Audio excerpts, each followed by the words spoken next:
Welcome back to Royal Psychology. Read and decode with me, where we take iconic royal books and peel back the layers, one chapter at a time. In today's episode, we're diving into chapter 2 of The Palace Papers by Tina Brown, titled Sex and Sensibility. And let me just say, this one is delicious. It's where the slow-burning Camilla Parker Bowles arc really starts to make sense. We get context, backstory, royal dysfunction, and oh yes, some truly outrageous anecdotes. We're going to read parts of this together. I'll quote straight from the book when it matters, and break it down for you psychologically, emotionally, and sometimes just humanly. Because some of these moments, they deserve a full-on pause and a, did she really say that? Moment. Tina Brown starts with this line that instantly reframes how we think of Camilla. The important thing to remember about Camilla is that she said she never wanted to marry Prince Charles. And now she's his wife. So already, we know we're not dealing with someone who just went with the flow. This is strategic positioning. She didn't just change her mind. She recalibrated her public image until the role became inevitable. Brown adds, she said, or Clarence House did, that after Charles's coronation as king, she will be known as Princess Consort. But that cautious plan, too, has been discarded, and a Queen Camilla is in Britain's future. And Charles? He wasn't just in love, he was emotionally dependent. Brown writes, the warm laugh and honeyed voice on the other end of the line became an emotional pacifier for the prince.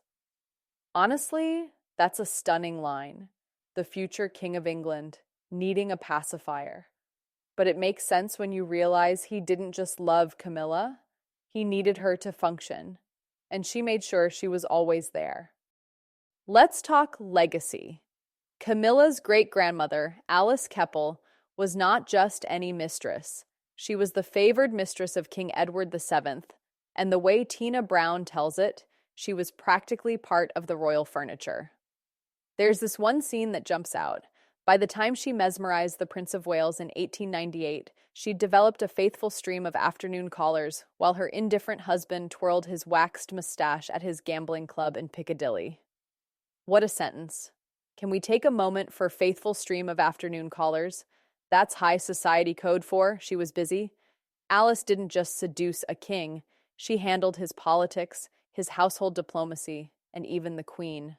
Brown writes, she helped Bertie commission pleasing gifts of jeweled animals for his wife's Fabergé collection. The audacity. And then there's the whispered rumor that Alice's daughter Sonia, Camilla's grandmother, might have actually been Edward VII's daughter. So if that's true, Camilla and Charles are technically related. That's a family tree twist worthy of Game of Thrones. Charles met Camilla through Lucia Santa Cruz, the daughter of the Chilean ambassador and an old flame. She introduced them in 1971 and joked, "You've got genetic antecedents. Careful, careful." Brown dispels the oft-quoted myth that Camilla said, "My great-grandmother was the mistress of your great-great-grandfather, so how about it?" Instead, she points out it was Lucia who made the crack. Camilla, back then, wasn't even pretending to be polished. She lived in a messy flat, shared with Virginia Carrington. And when Charles came to visit her grandmother, Sonia Cubitt's house, Camilla was caught wandering around all day in jeans done up in front with a safety pin. Sonia barked, "I can even see your drawers, Camilla." And Camilla shot back, "Oh, Charles won't mind about that." Girl, the chemistry was real. They vanished together when he came to visit. And during one encounter, she reportedly told him, "Pretend I am a rocking horse," to help him get over his bedroom nerves. I mean, what? Is that flirting? It's super weird. Camilla may have had a future king in her bed, but the man she married was Andrew Parker Bowles, a dashing military officer, social god, and frankly, a walking red flag. Their relationship was chaotic. Brown writes, Andrew Parker Bowles would be as unfaithful during his nearly 22-year marriage to Camilla as he was for the 7 years that preceded it.